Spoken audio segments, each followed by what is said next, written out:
Alright boys, what's good? So, ngayon, sa vlog na to, samahan nyo ako mag-night drive and then sasagutin natin yung mga questions sa Instagram story ko. Kasi kanina, nag-story ako na ask me anything and then dito sa vlog na to, sasagutin ko yon. So, basically, mamaya-maya pa ako aalis kasi medyo malakas pa yung ulan. But, we're gonna go take the Civic out. So, Civic yung ida-drive natin for today's vlog. But yeah, see you later guys. So what is up guys? Here's our beautiful Civic. This is an old classic one, dude. So yan, we got the Volk Race mags and then we're gonna start it up. So basically on progress pa yung project car na to, but we're gonna take it out. So ayan. Check na lang po sa monitor. Yes, yan lang, okay. Okay. Hindi ako makapag-video while driving kasi unang-una, manual yung dinadrive ko. Plus, bawal mag-cellphone habang nagda-drive. So, wala akong kasama, wala akong taga-video. So, see you later guys.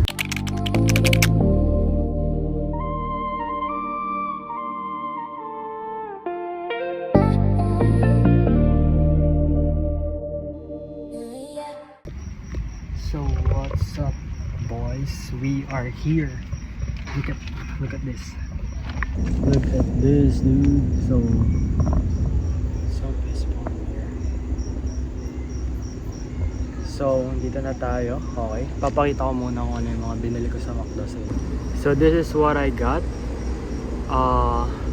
Crispy chicken fillet, a Big Mac, BFF fries, and look at the view, guys. Look at the view, guys. Just spun this around, dude. I'm starving.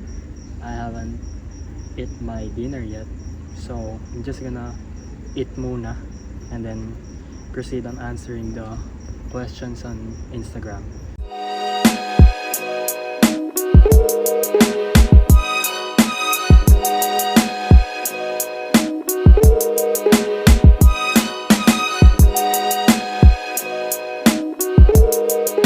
Alright, so tapos na tayong kumain guys, okay.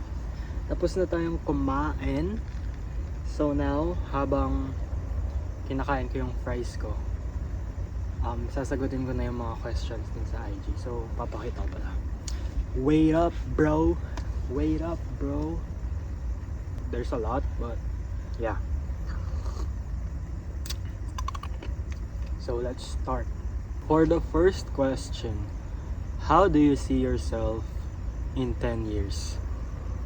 Well, basically I see myself as a successful man and I have 2 to 3 kids with a beautiful wife and 3 supercars, 4 daily cars, and a house maybe in Clark or Manila, and yeah, having 3 successful businesses. So that's how I see myself in 10 years.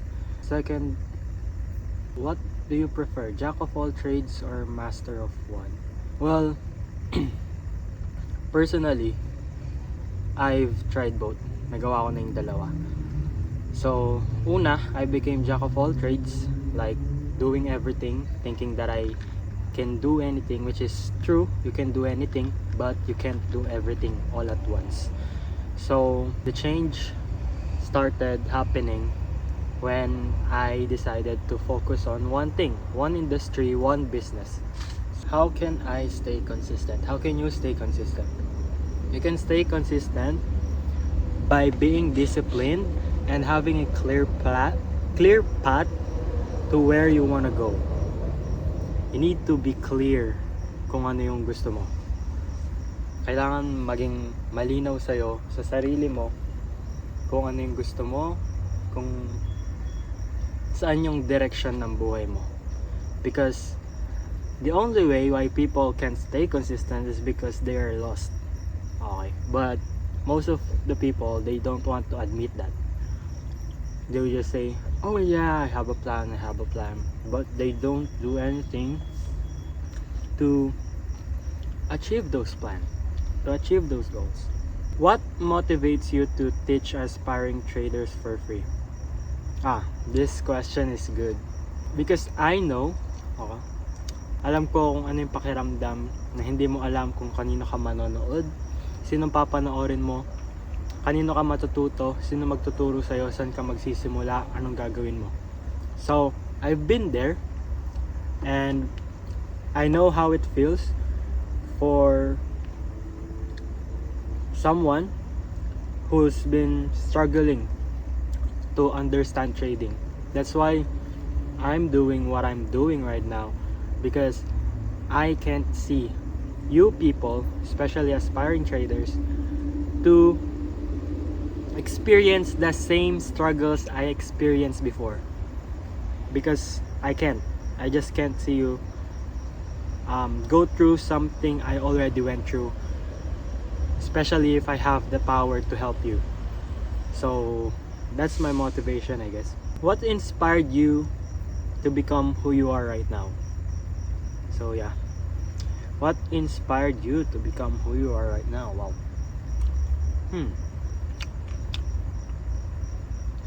Maybe the thought of not having what I want in the future. Like, if I wasted my time during my younger years, I believe I won't be able to have the things that I want, especially if I didn't work hard like I did before. So I think that's one of the inspiration that I have in my life.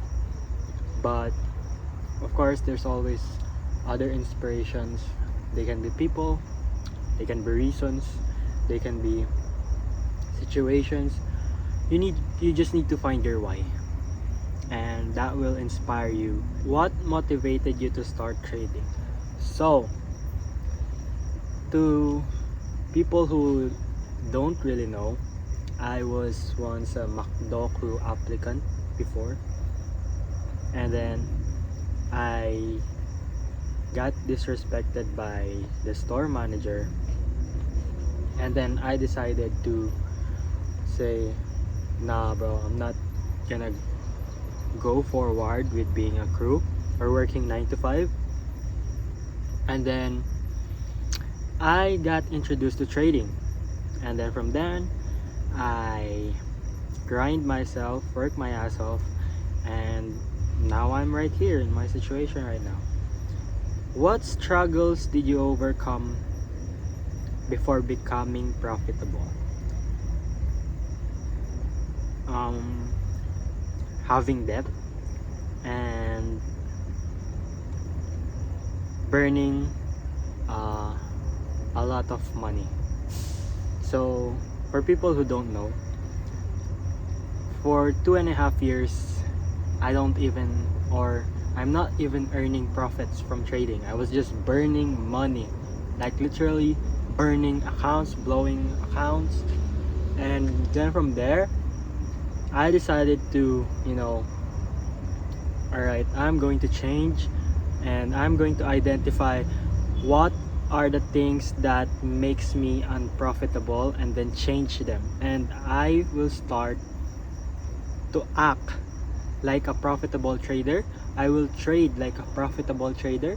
I will discipline myself like a profitable trader. And from there, everything follows. Advice you can give to people who wants to be an entrepreneur or a businessman. So one advice is that have humility. So one trait of being an entrepreneur or a businessman is that you need to have a leadership skill, and every leader or every great leader have humility, because you need to accept the fact that you can't be perfect. You will make mistakes, you will lose, and you just need to have that character to don't give up and stay disciplined and consistent. I think that's the advice that I can give you. How long have you been trading? So I've been trading for more than 3 years now. Apparently guys, apparently most of the questions here are not, you know, mapantrip lang, or yeah. So I'm not going to answer them. I just answered the things that I think would be helpful to you. So yeah, I think that's it guys. So I'm going to just enjoy the view here and get some fresh air, plus I'm going to eat my fries. So yeah, this video ends right here guys, because it's been long, and after I finish my food, and I'll probably go home na. So yeah, see you on the next video guys. Peace out.